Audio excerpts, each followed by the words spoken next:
Christine Brown expresses her astonishment at her ex-husband Kody Brown's search for a new wife. Christine Brown is openly discussing her feelings on the possibility that her ex-husband, Kody Brown, is looking for a new wife. Viewers discovered that Kody told Robyn Brown, his surviving partner, about a new woman's interest in joining their polygamous family when the Sister Wives Season 20 trailer was released. Christine expressed her disbelief in the Sister Wives Season 20 trailer by saying, I do not even know how to wrap my mind around what I have seen that they are even entertaining. I got another one of those emails from some woman asking, sort of like to get to know us for the purpose of joining the family, Kody disclosed in the trailer, a news that appeared to distress Robyn. Christine confronted the matter head-on during her appearance on the Sarah Fraser show, voicing her perplexity and worry about Kody and Robyn's motivations. She questioned the couple's reasons for thinking about expanding their family, saying, "Are they? Is it just for camera? I do not know. I just don't know. But I hope not, because what they have is a soulmate situation. They really do." In reference to the possible addition of a new wife, Christine expressed her sense of unfairness and dishonesty, writing, "Kody himself, he talked about how much he loved monogamy. So why do that? Why ruin something so good?" Looking back, Christine concurred with Sarah Fraser when she said that it was too bad that Kody wasn't open about his sentiments 15 years ago. I kinda think that sometimes. I'm like, what if he was like to have a conversation with all of us and be like, you know what, Robyn's my soulmate. She really is, she thought. Christine, who declared her separation from Kody in November 2021, went on to say that she thinks it would have been helpful for Kody, herself, and his ex-wives Meri and Janelle to have an open dialogue. I think they ended up just tried to hide how they really felt about each other, she continued. Christine was the first of Kody's 4 wives to leave, and her departure caused a domino effect that resulted in the breakup of his marriages with Janelle and Meri in less than 14 months. In February 2023, she openly welcomed a new relationship with David Woolley. 2 months later, they became engaged, and in October, they were married. Christine shared a slideshow of her experiences in Germany along with a sweet statement on Instagram on July 18th, reflecting on her voyage with love. She stated, "Love isn't supposed to be confusing. It's not supposed to feel heavy or leave you guessing. It's not supposed to hurt," highlighting the calm and comfort she has had in her current partnership. A new season of Sister Wives will debut on Sunday, September 28th at 10 p.m., and Christine's memoir, Sister Wife, a memoir of faith, family, and finding freedom, is currently available for purchase. Eastern Time/Pacific Time on TLC. But Brown revealed that she gets smiles on good days when she thinks of her late son Garrison, who committed suicide in March. Janelle Brown of Sister Wives is revealing some bittersweet memories of her son Garrison. The 55-year-old reality personality posted a 2022 photo of Garrison, who committed suicide in March at the age of 25, going on an outdoor vacation with his siblings Savannah Brown, 19, and Gabriel Brown, 22. "On good days, and today is a fantastic day. They make me smile because I remember the event and that it was a fun day." She shared the family photo on Instagram along with a caption, "My phone serves me up memories every day." Seeing these time capsules is still beneficial, but there is always a bittersweet afterglow, she continued. Janelle talked candidly earlier this month about how Garrison's tragic death caught her off guard. Janelle said, "We just had no idea that he was in that place," and she added that substance abuse probably contributed to his mental health before to his passing. "We were always talking to him. We were loving him. All the things were there," the reality star stated, adding that she and her family members had real conversations about his difficulties and provided resources to help him overcome his addiction. "It really just was something he could not, like the demon he couldn't get on top of the battle. He couldn't seem to get over. And it just wasn't for lack of love or a lack of anything." Sometimes, Janelle acknowledged, she can't help but think, could we have done something more, but I don't know. "I think that's a grief trap because I think ultimately everybody is responsible for their own actions and their own decisions," she said. "We did everything. We really did everything that we could have done. And unfortunately, sometimes that still isn't enough. I think the biggest thing is to remember that What if I did this? Could I have done this? That's a weird mental game we play with ourselves sometimes when we're in grief. Garrison, the son of Janelle and her ex-boyfriend Kody Brown, was discovered dead in his Arizona home on March 5th. Related, exes Janelle and Kody Brown periodically check on each other after the death of their son Garrison. Exclusive was posted by Flagstaff Police Department Lieutenant Charles M. Hernandez II at the time.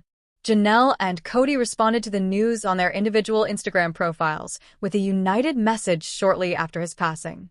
Janelle's message stated, "Kody and I are deeply saddened to announce the loss of our beautiful boy Robert Garrison Brown. He was a bright spot in the lives of all who knew him. His loss will leave such a big hole in our lives that it takes our breath away. We ask that you please respect our privacy and join us in honoring his memory." Since then, Janelle has given her son tribute on several occasions, most recently on Garrison's 26th birthday. "We are missing you terribly today. It's hard to believe you aren't here anymore," she wrote back in April. "I still feel you nearby sometimes. And I'm grateful we will see each other again when my journey is completed.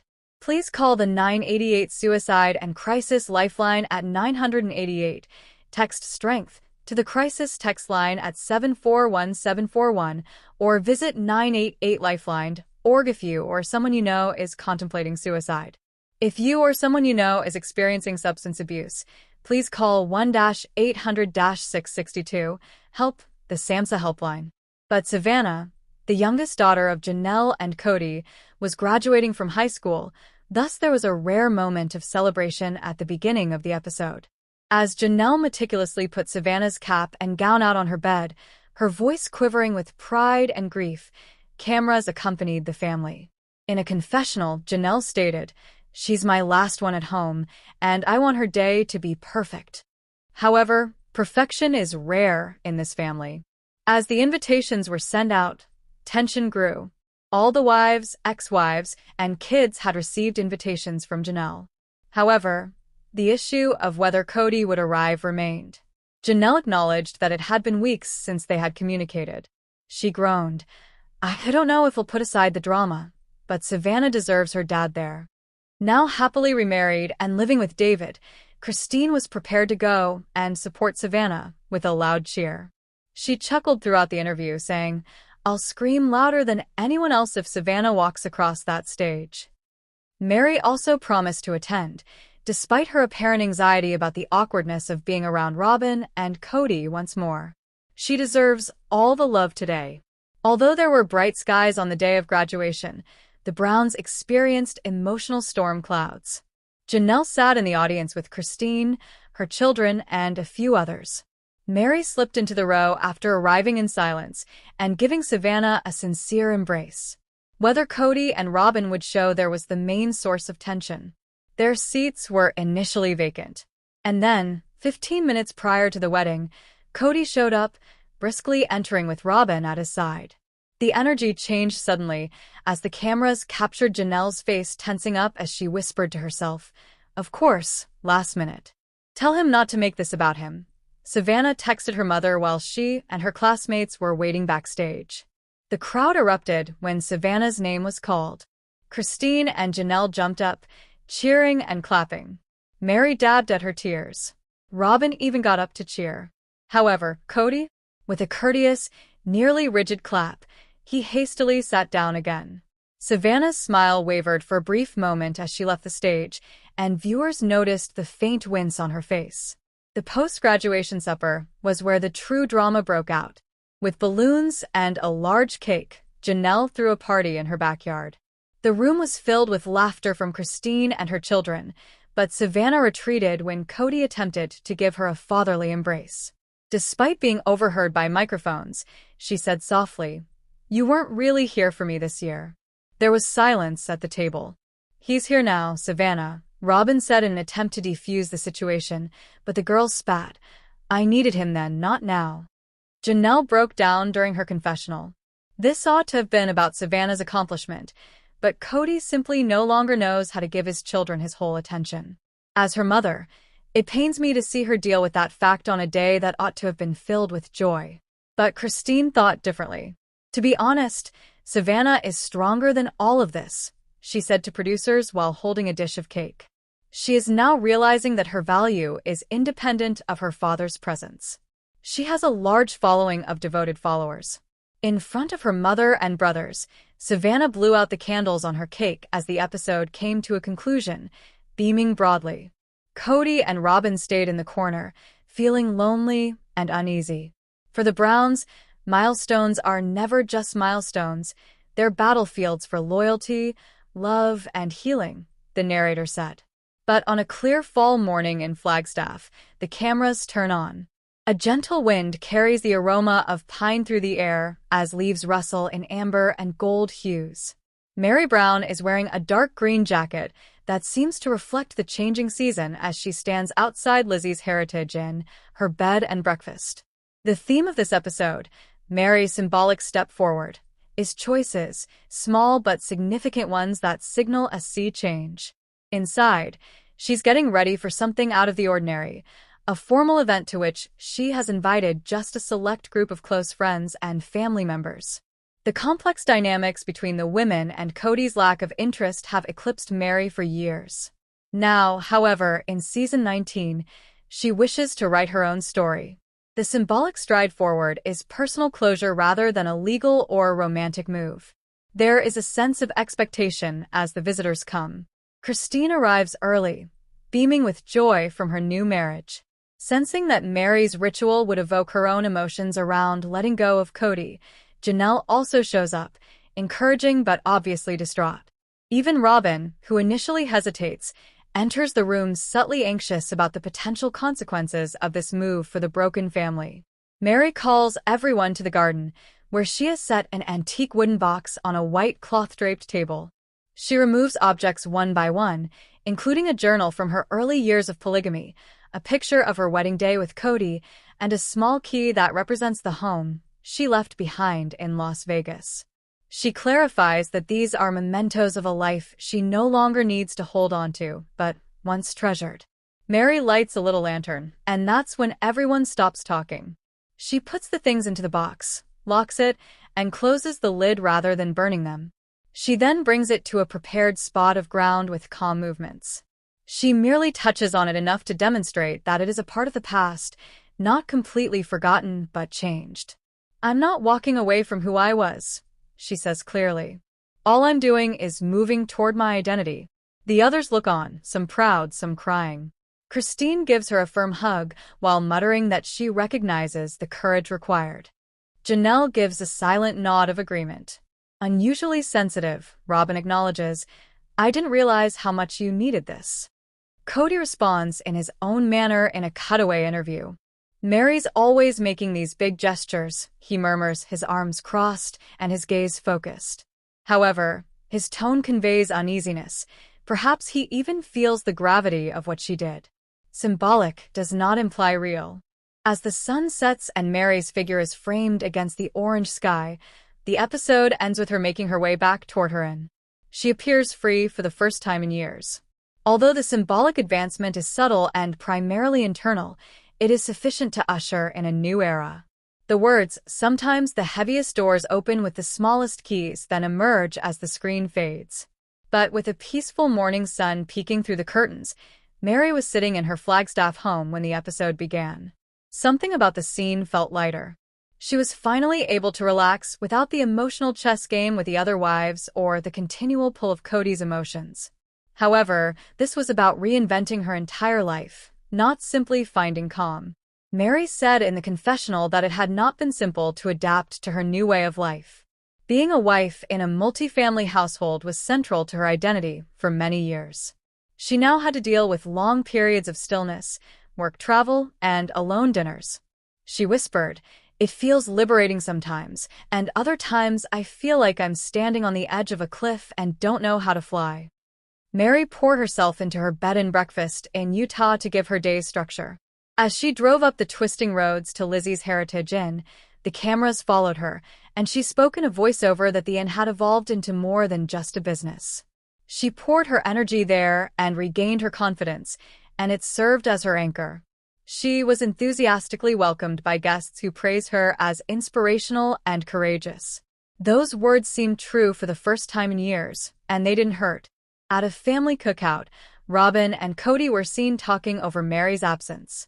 Robyn appeared truly depressed, pointing out that the relationship had changed irrevocably.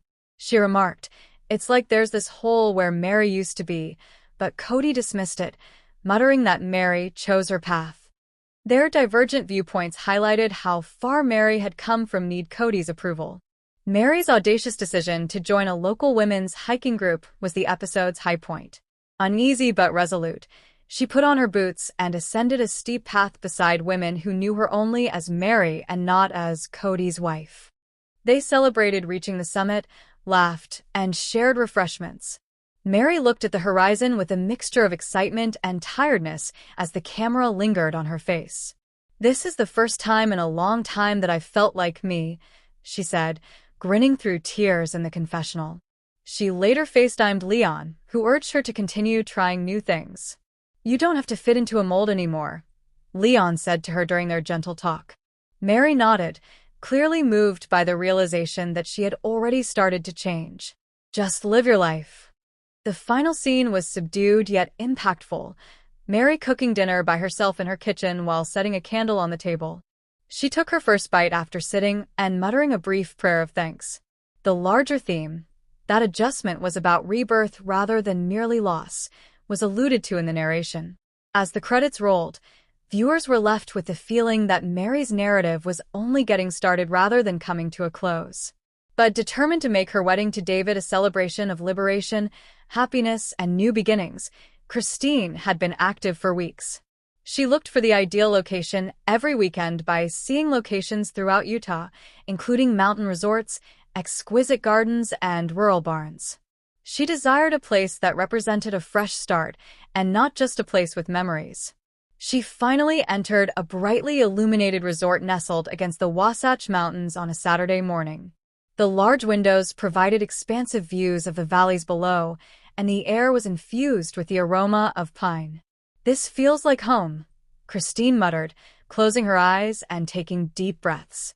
She pictured her children laughing there, her friends huddled together in warmth, and herself entering, hand in hand with David, radiating with peace. Immediately, she realized that this was the location. Kody, meantime, was experiencing his own emotional storm in Arizona. He had heard that Christine was progressing more quickly than he had anticipated.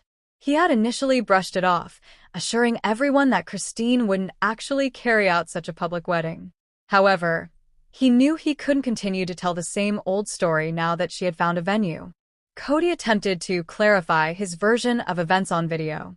Despite what he had said previously, he maintained that he had never been caught off guard by Christine's decision to depart. He folded his arms and said, "I always knew she was drifting away. This is nothing new. I simply didn't discuss it at the time." Robyn sat next to him, nodding gently but with a distressed expression in her eyes. She was aware that Kody's tale had changed. He had accused Christine of startling him and undermining the family bond just weeks prior. He was now redefining himself as a man who had anticipated it. The inconsistency was not overlooked. Christine informed her sisters and kids back in Utah about her venue selection. Hugs, laughing, and even a few tears of relief were shared. She took Janelle to the lodge, where she was astounded by its splendor. She put a comforting hand on her shoulder and murmured, "Christine, this is ideal for you. It feels like the end of one chapter and the beginning of a new one." The contrast between Kody in Arizona struggling to change his story to preserve his pride and Christine jumping into the spotlight and organizing a hopeful celebration was captured by the production team. For some participating, it was more than just a captivating television show about their lives. Christine's venue was more than just a place. It was a statement. Her account remained consistent and unflinching, regardless of how many times Kody altered his. There was no turning back from her decision to choose joy. Welcome to my channel, dear viewers. My name is Sabrina, and I hope you're having a great day. Remember to subscribe to the channel if you enjoy the video.